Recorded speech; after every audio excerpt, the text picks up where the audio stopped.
Hello, once again, thank you for tuning in to Drive and Fly RC. Today we did a rebuild of the Eye One Xtreme with the Phoenix flight gear from RCDrones.com. Massive RC also has them as well. And it's a carbon fiber frame. If you saw my original build video, I've made several changes to it for durability, weight, and overall responsiveness, and I just want to make sure that if I crash, the things that break are not important and easy to replace and readily available.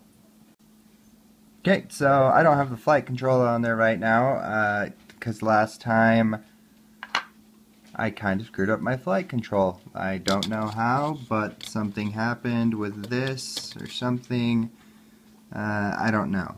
But as I've learned, you live and you learn, and there's only certain places you should grab the flight control. There are grooved notches on the corners here and here so you can grip it, and also parallel here and here. And if you need to grab it by the top of the board, there's grooved notches here. Now, as a warning, don't touch this flight controller in any other location. Also, when you stick the screws in, stick the screw head on this side and the bolt on the bottom of the frame. If you put a little cushion right there, which will, make this whole setup work better anyway, it shouldn't be a problem if you set it up exactly like mine. Now, that was just a little warning I wanted to share with you. Okay, as you can see, the wire system is a lot cleaner. What I've done, I have some paracord 550 military grade that I've taken the center out of, the 7-strand nylon center, and what I've done is stuck it on a 2mm hex driver and then heated it up, singed the ends so that they turned into the hard plastic, and then I ran the wires through all the way here, and they will connect to the flight board eventually when I get my new flight board tomorrow. Actually, I'm really excited about it, and I want to thank Gevtron for hooking me up with that. Now, as you can see, there's a lot of zip ties, and I don't have the top of my landing legs. There's several reasons for me doing that. First of all, it takes off weight. If you take off the top of the landing gear, it's going to take off some weight. This thing will fly faster and have better lift. Now, I've also moved the legs out from this position to this position.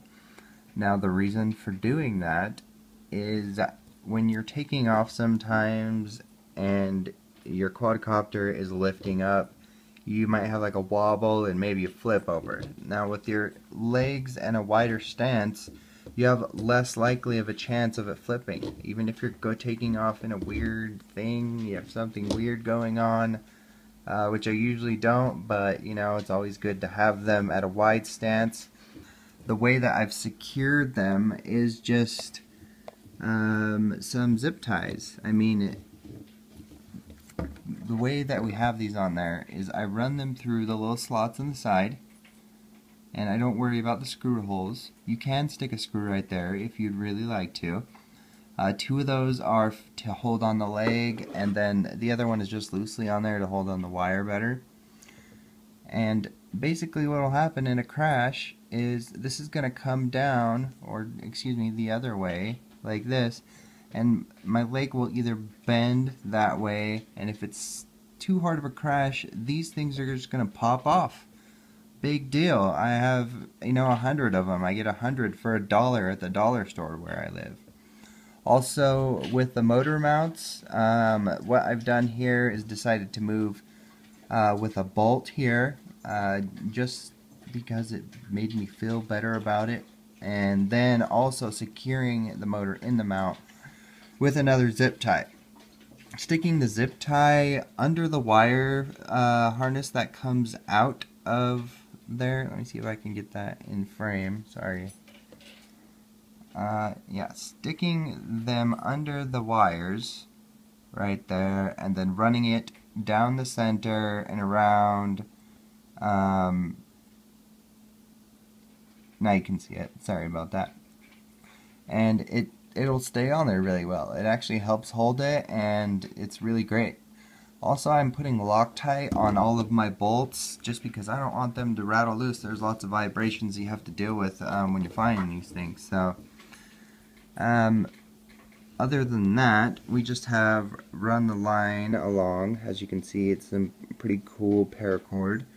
And then I use the mounting holes for the legs and just put another zip tie in to hold the cord down nice and sturdy, protect those cords. This stuff is really, really, really, really strong.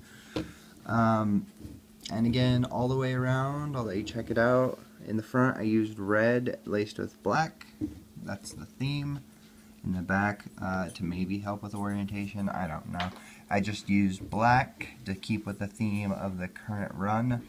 And again, you can see how I have the legs mounted on there, all the way in the outer position, lined up with where the motor mount begins.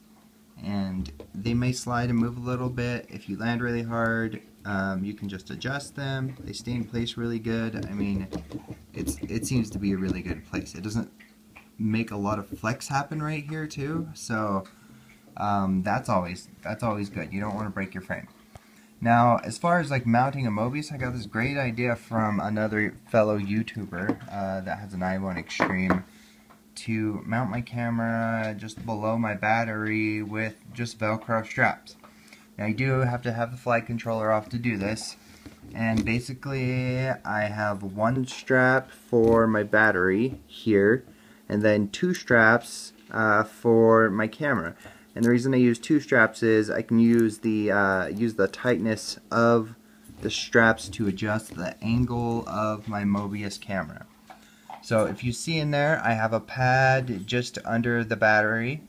That keeps the battery in there tight. It's got some grip on it. It came with the kit. And then I have a piece of foam between the battery and the Mobius, and that should help with Jello a lot. If it doesn't, we can work out a different system or get some anti-Jello pads. Now, as you can see, I have both of these on there securely. It holds it in there extremely well. Like, it's on there very, very tight. And it just looks like it's going to work great.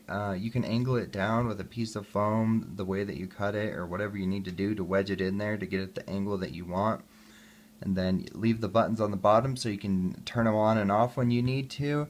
And you just use the software to flip the camera over. So this is right side up instead of upside down. And basically tomorrow I'm going to stick on my flight control. Stick on my flight control. Stick my lid back on. That would go on there better. Yeah, there we go. And I'm gonna go fly. So I hope you liked my review. I hope this helped you out a little bit with the way that you're putting together your Phoenix flight gear on your Xtreme. And if you have any comments, please leave them below. If you have any questions, and if you could give this video a thumbs up, it would really help me, and I would appreciate it. And please subscribe to my channel. You can click on the link below, or there should be an annotation right here that you can click to subscribe. Thanks for watching. Have a nice day.